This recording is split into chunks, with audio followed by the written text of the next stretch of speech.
And here's the key, and will heal their land. Verse 15, for now my eyes shall be open, and my ears will be attentive to the prayer that is made in this place.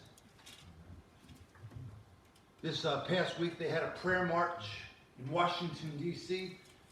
I only heard about it secondhand because there was nothing being reported on in the news. Didn't see a glimpse of it on the news, or maybe just a quick plug on it. But it got me to thinking about something. Newspaper headlines declare, America is in trouble. America is in crisis. Our nation is in the grips of a spiritual decline. Many young people are disillusioned with church, so they're staying away. Church numbers are down, declining through all denominations. Many churches are empty, shut down due to a lack of interest. Racial tensions have greatly increased. Riots and lootings are taking place with a disturbing frequency.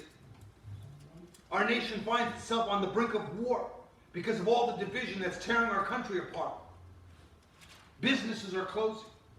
Countless folks are without jobs, unemployed because of the financial crisis. And there is a sickness upon the land. Now, we'd assume these headlines were found in today's newspapers, but they're not. The headlines I just mentioned were the lead stories of the newspapers of 1857. What that tells me is that some things never change.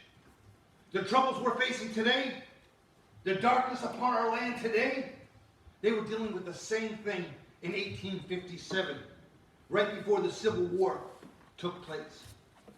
Talk to folks that grew up during the Depression, and they'll tell you the same thing. They were living through some dark times during the Depression. Christians who lived during World War II were convinced that Adolf Hitler was the Antichrist and that the apocalypse was upon them. That's how bad things were. And as far as this coronavirus is concerned, it's happened before, and it's probably going to happen again in our history. The 1918 flu pandemic infected nearly a third of the global population, killing an estimated 50 million people. Wow. 1918. 675,000 of those deaths were in the U.S. alone. In the 1300s, the Black Plague, the Black Death, destroyed 1/3 of Europe's population, killing between 75 to 200 million people. And recently as 2009, the swine flu took countless thousands of people. Why have I mentioned all this? Because some things never change. As long as we're in this world of darkness, there will be wars and rumors of wars. There will be disease and death. There will be division in homes, in our nation, that will threaten to destroy all that we hold sacred and precious. Many today are asking the question, well, what should we do? What can we do to turn things around, to restore our once great nation? Many folks are putting their hope in the coming election.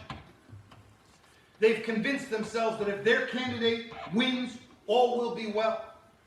My response is, don't hold your breath. If our nation is being restored, it won't happen because of the voting booths. It will only happen if Christians get back to their prayer closets. Amen? Amen. With that introduction, I want to preach on the subject, a revival of prayer. What we can learn from the Fulton Street prayer meeting of 1857.